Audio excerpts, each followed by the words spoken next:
Good afternoon and welcome to our Green Bag Luncheon, our Lunch and Learn, our 30 minutes of fabulous information, great information that you can take away, create your own seat at the table, empower yourself, and learn more about electric vehicles, environmental justice, challenges presented to our community with issues in this area. I want to welcome you. I want to thank our sponsors, Cal ETC, and acknowledge their board for their commitment to educate our community on issues related to transportation equity. And with that, I'm going to introduce our guests today. We have Miss Lena Doyle. We have Miss Sierra Williams. We have Miss Agune Akugo. If I said it wrong, she's going to correct me later. I know she is. And we also have our special guest today, Miss Danette Lewis, who I'm going to let introduce herself because she is serving as our expert in our transportation EV. I'm calling her my EV guru specialist. Miss Danette. Hi, good afternoon, and thank you all very much for the opportunity to speak with you on a very important subject. I'd like to thank the BSBA for inviting me into your conversation to see where I can help and assist. This Green Bag Lunch and Learn is very exciting. I work currently for the Santa Clara Valley Water District, and I'm a senior procurement specialist, so I do a lot of purchasing fleet vehicles, whether it's the EV vehicles or regular gasoline, trucks, construction equipment. I buy it all. My prior history is with the electronic industry. So I've worked in the electronic industry with the big three, Intel, AMD, and Hewlett-Packard. Never worked for Apple. So we'll see how that goes in my next generation, my next life. But, these subjects are very important because you can see the disparity. Those that drive the EV electric vehicles, those that have them, those who can afford them, and the incentives. It's not that the incentives aren't out there, they're just not communicated to certain communities. And so in order to make that a fair, impartial way of reaching the community, I think we have to think out of the box, and we have to be able to, rely on folks. I'm not the expert in EV, but I do purchase them. I know about things that are happening because I'm a work for a government agency. So I'm here to assist any way that I possibly can to make our community successful. Awesome. Agune, you want to introduce yourself, ma'am? Hi, everyone. My name is Agune Akugo. I am currently working with ET Community and Cal ETC. We are a nonprofit organization helping to promote electric vehicles in this space. A little bit about myself. I recently graduated from University, and I landed my first job here at ET Community. And we work with, one of our goals is working with the Prove It team to help spread awareness of electric vehicles and basically debunk any theories about charging anxiety, that there's not enough infrastructure out there, and what we can do to help communities, priority communities, in this space. So yeah, that's a little bit about myself. Thank you for the introduction. That was awesome. What you mean you have a fear of public speaking, girl? Bye. So let's jump into this. So the first EVs appeared in the 1870s, but declined as internal combustion engines were available at lower costs with higher speeds and longer ranges. I read something very, very, very interesting. In the early 1900s, Madam C.J. Walker drove an electric-powered Waverly automobile. Did you know that? Anybody know that? No, I didn't either. I was like, what? I need one now, for real. So, Ms. Danette, when we say rider and car acceptance, do you want to take this question? What exactly does that mean?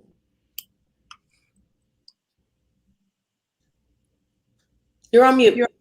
Yeah. Oh, it happened. For me, car acceptance means we have to change our mindset. We're so diesel, gasoline oriented or type of car because a car conveys a certain image. It conveys prestige, conveys, hey, we're driving a vehicle that I can be proud of, my family can be proud of. So when you think of what type of vehicle that people want to drive. They want something so that they can be noticed. That's what it is. And your vehicle is a outward expression of yourself. And so in order to communities of color to say, hey, I want to drive an electric vehicle, it has to be something that they go, yeah, that looks nice, but I'm not going to be able to afford it. Right? It's Right. like I can't afford the high-end Mercedes, but I'd like to have one. Right? Yes. That's what that's how the acceptance is moving from can you afford it or how it can benefit me now. Think about gas is $4 a gallon. In Texas, it's $2 a gallon. And we have local refineries here in Northern California. So why are we paying as much? Why the difference? Economists will tell you, why we're paying a higher is because we have all of these environmental laws. Well, we like the environment. We like breathing clean air. So we have to change our mindset that gasoline vehicles are not the future. Electric vehicles are the future. And how are we going to make it so that everyone can be a part of that future? I like that. Especially with, and I keep saying it, the governor signed an executive order that by 2045, California is going to be a zero emissions vehicle state. And so when you think about that, what communities are going to be left behind? If you look at the current numbers of who's driving these EVs, it's not the African American community. And we're going to have to figure it out because it's coming. It's real and it's coming. So I want to ask Lena this because I know we've been doing a lot of research, and Lena is looking at all of these EVs, and we've been talking about rider and car acceptance. We talked earlier about the older EVs, the first generation EVs. So Lena, what do you think about the EVs now compared to the EVs before? The EVs versus the older generations. So are you referring to like the 5-year older generation, like within the last? I'm referring to whatever you're referring to. Well, I'm not too much interested in the ones that already came out, but if the viewers take a look at the EVs that are coming out later this year and next year, I'm telling you, you're going to want an EV. You're going to want to go get inside of one. You're going to want to drive it. They're bad. That's literally the way. Like, they really look like spaceships, and it's something, and it's appealing to the eyes. In our community, we like nice things. We like to ride in nice things. We like to own nice things. And I think that the consumers are going to be very happy with the look of the EVs that's coming out in the future, and I think that that's going to help to kind of bring more attention to the EVs, because right now I don't say, oh, look at that EV. There's not really one out there that ride past me on the freeway, and I'm like, oh my goodness, I've seen the baddest EV today. Like, I've never done that, but I've seen what's coming out, and I think that I think I want one. That's not out yet. Lena, you've never seen a Tesla and was like, oh, I need one of those? Those are the hottest cars. I actually, yeah, that's the only one. Thank you. Yes, the S model. I want the Tesla S.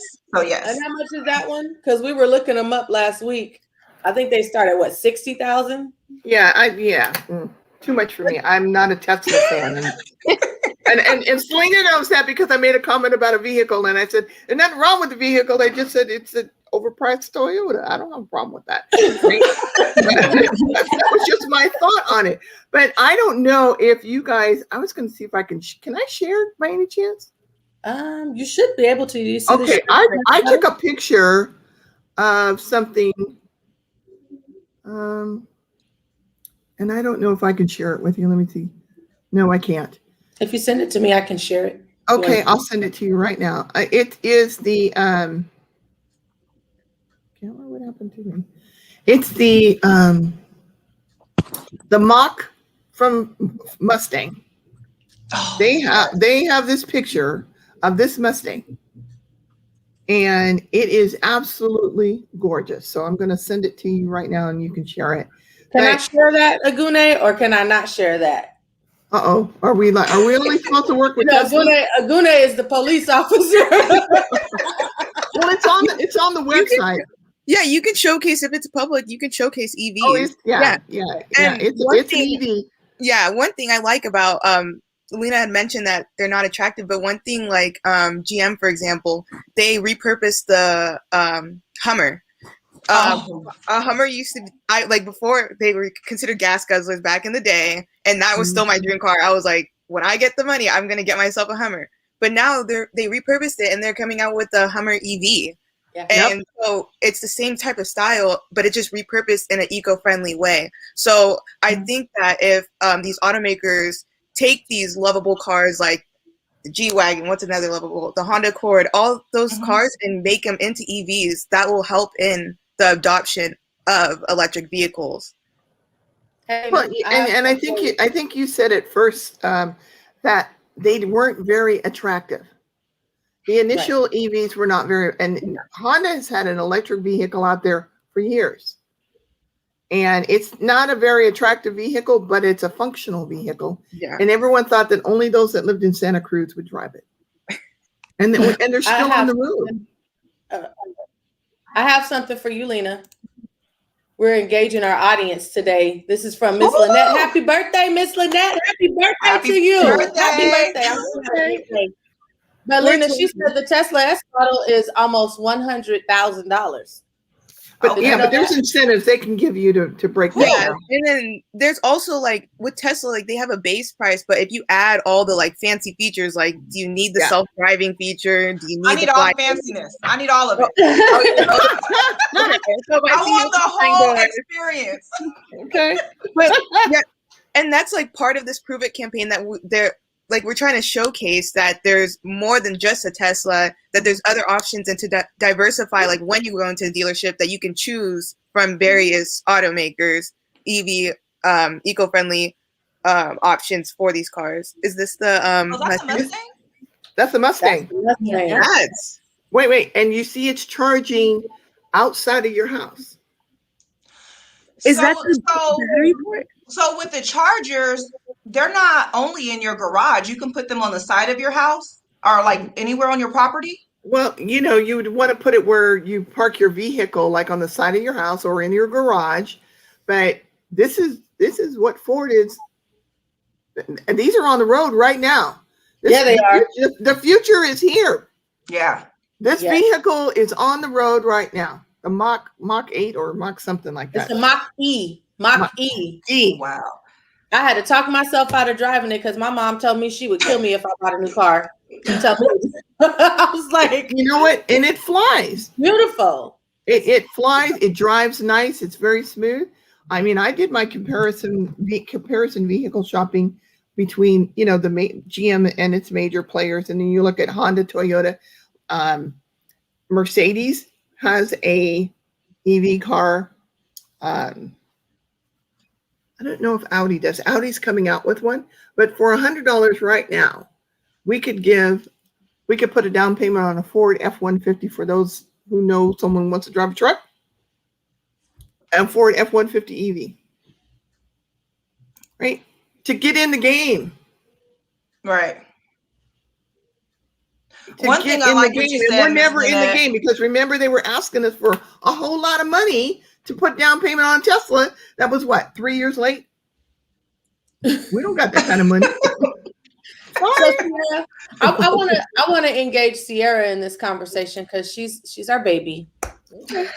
Sorry. So Sierra, there was a question posed the other day. So what would it take to get you out of your car and onto public transit? And I know we're not talking about this, but this is the way the conversation is going because we're trying to reduce greenhouse gas emissions in the state of California. We're moving to zero emission vehicles. Everybody's not going to be able to afford one. And so the only option is going to be public transit. So Sierra, what would it take right now to get you out of your vehicle and to rely on public transit, Uber and Lyft? What would it take for you to do that?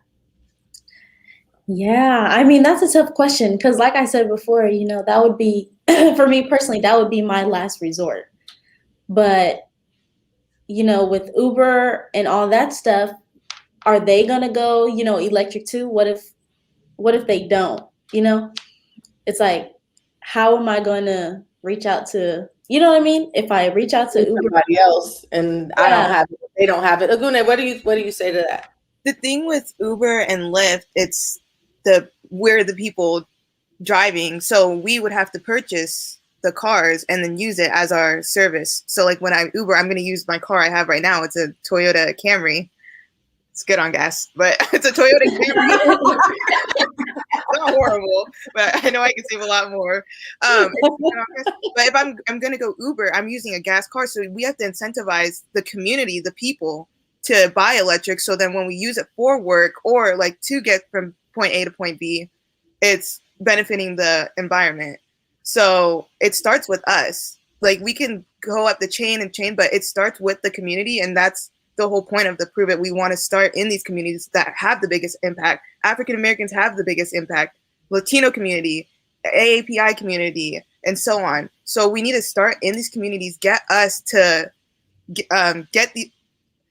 make these differences, because it will significantly show in the state of California. If just our population alone, like just the African American population, we switch to EVs, that will have a significant impact because we do commute the most compared to other races. So, yeah. Okay. So let's switch gears. Okay, Miss Danette, we talked about this last week. I've never seen. Take yourself off mute. Yes, ma'am. I've not seen. Not never. I'm not gonna say never. I'm gonna say I haven't seen any charging stations in the hood. When you go to certain areas, there are no charging stations. When you go to more affluent areas, more diverse communities, you see them, but you don't necessarily see them in our communities. Why is that? Well, let me start here. Let me back up. What is range and charger anxiety? And how come there's not being an investment made in communities, lower income communities, of the charging stations and infrastructure? That's the word, infrastructure. So that's a really good question. The first part about the range anxiety, for those of us that like to hit the road and go, most vehicles just barely within the last maybe 2 years hit a 200-mile range before it needed a charge. That's why you need a hybrid vehicle. You need one that's half gas and half charge, so that you don't, go 200 miles and then you're stuck because there's no charging station other than at some government building or a federal building that you can go charge. And now that there's so many issues with access to government facilities, they may not even allow people to come and charge at their, locales because of civil unrest. Mm-hmm. So that's one of them. That's the anxiety of at the range. It doesn't go far enough for me to get from here to LA on one charge. But I think in the last 2 years, one of the vehicles, and I think it is the Tesla model, I think it now has like 300 miles, or the Toyota has a 300 mile. The RAV4, the World Car from Nissan, which to me is a very functional car. If you want to start with basics, that would be your functional car, to get you from point A to point B, because it was the World Car when it 19 something, and it's been an effective workhorse for environmental change, right? So we lower emissions, reduced our carbon footprint much better. The reason why we don't have charging stations in neighborhoods, right, in the hood, because there's no incentive to sell to us. That's the bottom line. And if they knew that we were interested in buying those cars versus buying all the other models, they'd sell them to us. And as I was mentioned to you, Selena, last week, I said, we need to partner with the dealerships.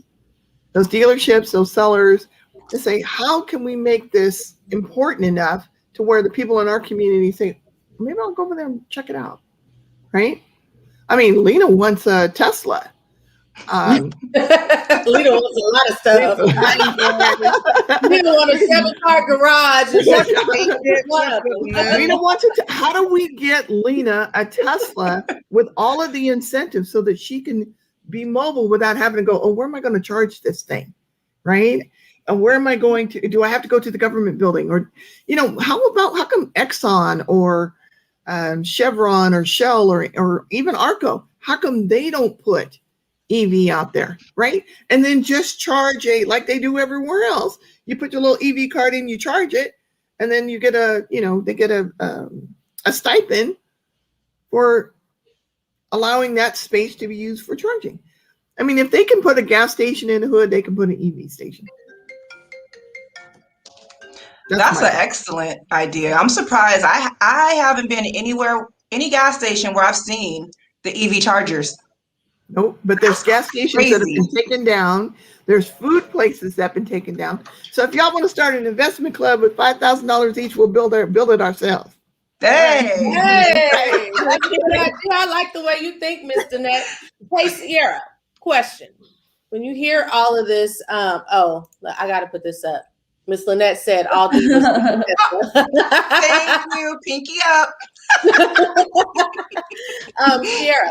So when you hear that, people are worried about not being able to go past a certain mileage, a range, does that make you nervous? Yes, that does, especially, if you're trying to switch from, using gas to using charging stations, or going from a gas-fueled car to an electric vehicle. There's a lot of research that's involved with that. And I think that's why, our community strays away from it, because we're not exposed to those things. We're not exposed, like how we were just talking about. There's no charging stations, so we already don't have that in our mindset. There's just things that you should have access to. They're not accessible to us.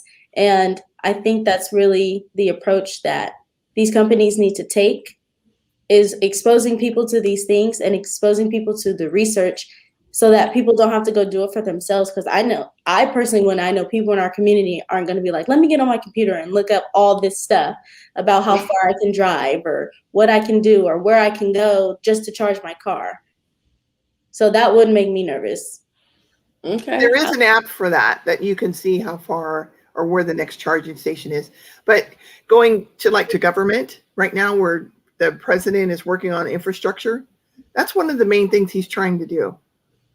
It's put in these electric stations. So if there's a way that we can, get in the conversation, have a seat at the table in regards to charging stations in the hood, let's see what we can do with that. So, Miss Danette, we have a comment from Miss Lynette.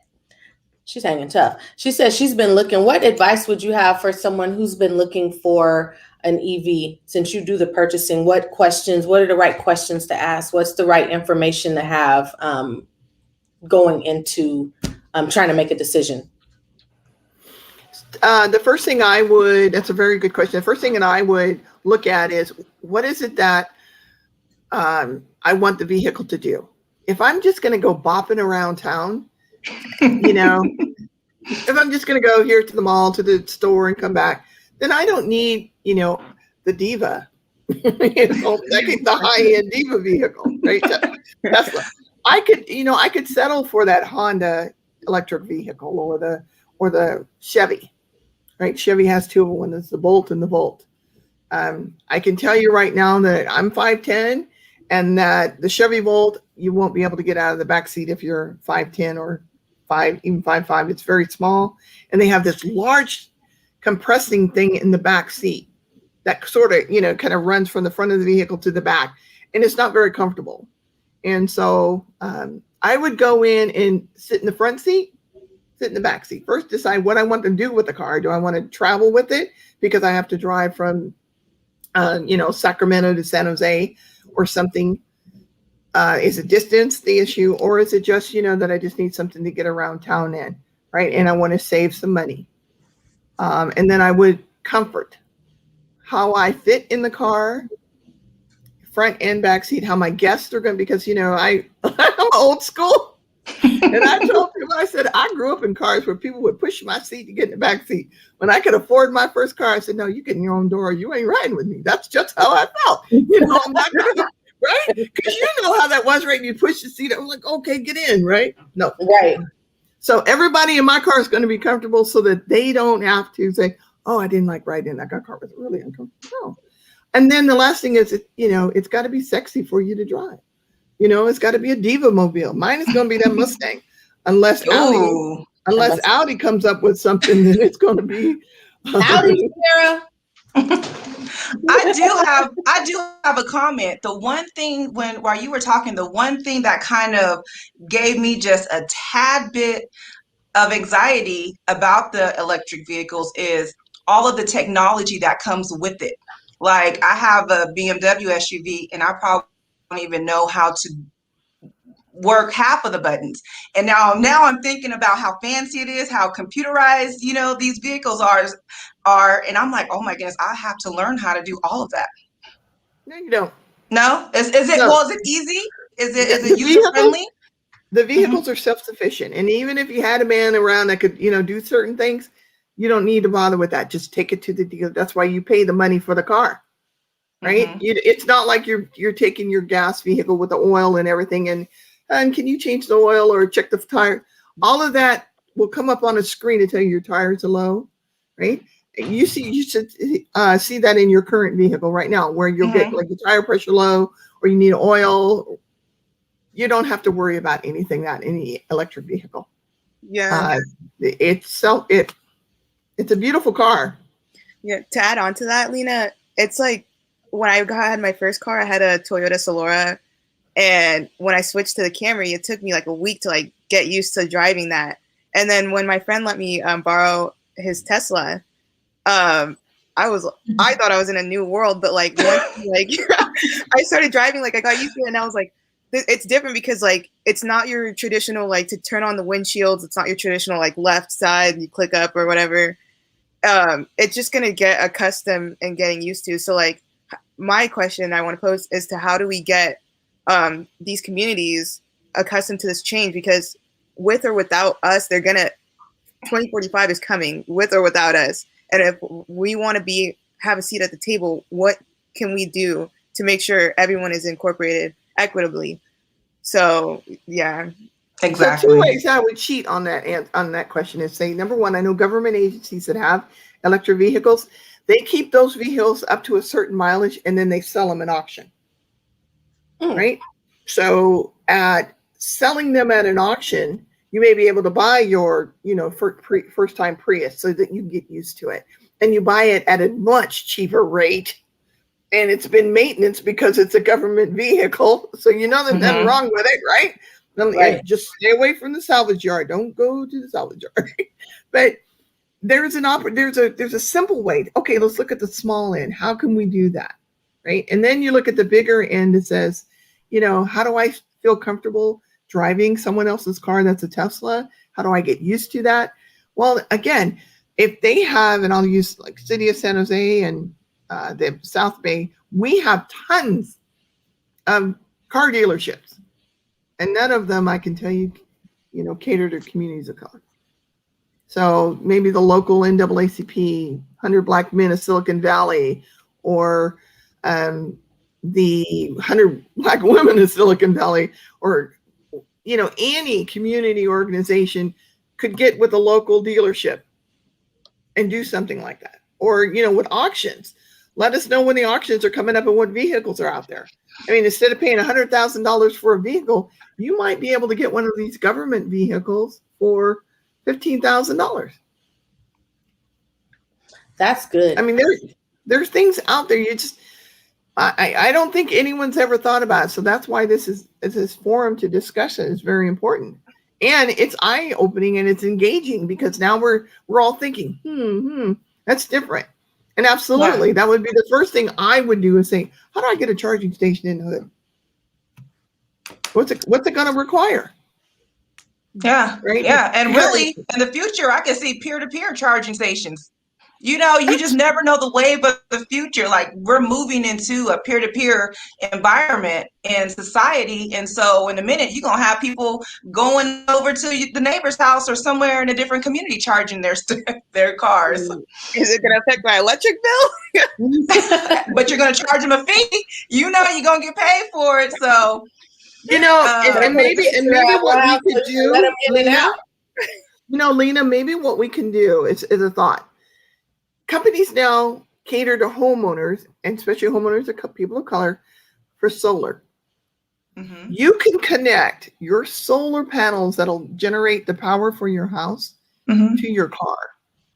And your PG&E bill. My friend had a PG&E bill that was $3.10 because of the solar and charging their Nissan. $3.10. I'll never forget that. I looked at the bill and I thought, that's amazing. I can't even get a gallon of gas for $3.10. Right? So, there's the community has to partner with the community so that it becomes relevant to them. Well, that's not relevant. But you got solar panels on your house. Why not? Why not take it to the next level and charge your vehicle? You know how much money you save? Yeah. Almost $9,000 a year in gas. Come on, $9,000 a year in gas savings. So many benefits, with your pockets, with saving financially, and for your health. And and we didn't even touch on the health aspect. That's huge, and that's something that we really need to start concerning ourselves with and getting in this conversation. If it doesn't affect us, it's going to affect our kids, our grandkids, and this is one way that we can help our community. Asthma is huge in our community. This is one way that we can, help our own families and ourselves and do our part. You saw that most recent commercials where they're talking about the cigarette giants that came into the community and because they thought Black people were stupid. I know you've seen those advertisements. It was really? Oh yeah. The anti-smoking, but yet they can sell all of these cigarettes on the corner at the liquor store, even at 7-Eleven, right? Mm-hmm. But they won't put in something to help you overall. The benefit is put in a charging station. I mean, Circle K has a charging station. I mean, a gas station. They don't know. There ain't no Circle K. Where are they getting their gas from? That's a good question. Yeah, it's just I think we just have to wake up, and what you are doing as part of this organization is absolutely what we need. It just needs to be expanded, and people listen. Say, okay, well, let's do that. I mean, think about, okay, here, I'll leave you with this. Think about this one person that paid for everyone's college tuition at a historically Black college. He paid their debt. Mm-hmm. Every graduating person, he paid their, and that was 2 years ago or last year. And someone did it this year. Mm-hmm. Okay? If he can do that, then there's a whole lot of space out here that's not being occupied that could be used for a charging station. And if we have to put, to me, you want to be a deterrent out there and think somebody gonna break in and steal your copper or aluminum or whatever, trust me, go to a power station, and when you hear that electricity going through them beams, all you have to hear is zzz, that's enough for me. Nope, I'm not jumping that fence. I'm telling you, there's a way to do. I mean, if they can do that for the betterment of the next generation of businessmen, of engineers, of architects, doctors, then how about for the next generation? They'll have to breathe the air. That'll have to, pollution. It'll be, eliminated to some extent, right? Why not? And let's engage them. I like it. We are 4 minutes over. Okay. I told you that 30 minutes was going to go by really, really quickly. I am going to let Agune have the last words, and then we are going to sign off of this broadcast. him, Agune. Come on, Gune, what you got? Well, I know you got something. thank you everyone for joining in today. And thank you to our Prove It team, Selena, Lena, and Sierra, and our guest speaker, Danette Lewis. So after this today's discussion, it's really obvious that we need to continue to push out this Prove It message into these priority communities. So anyone who's listened, if you guys have any feedback or any additional questions, feel free to contact us on etcommunity.org. Hit the contact portion, and you can shoot us an email and message of how today's discussion went. Thank you, and let's continue to prove it to these folks. Prove it. We are out. Have a great weekend. Enjoy. Oh, it's my birthday too. It's your birthday? Yeah. Oh, Happy I was like, birthday. they are twins. What are you, 18? Yeah. Yeah. I wish. Oh, no. It's my Jordan year, so. Oh. That's fancy. Okay. That's good. Okay. All right. Well, happy birthday to you. Thank you guys for tuning in, and we will see you next Friday. And what we're going to talk about? Oh, we will be talking about incentives and rebates. Yes. Big deal. Okay. See you next week. Bye. Bye.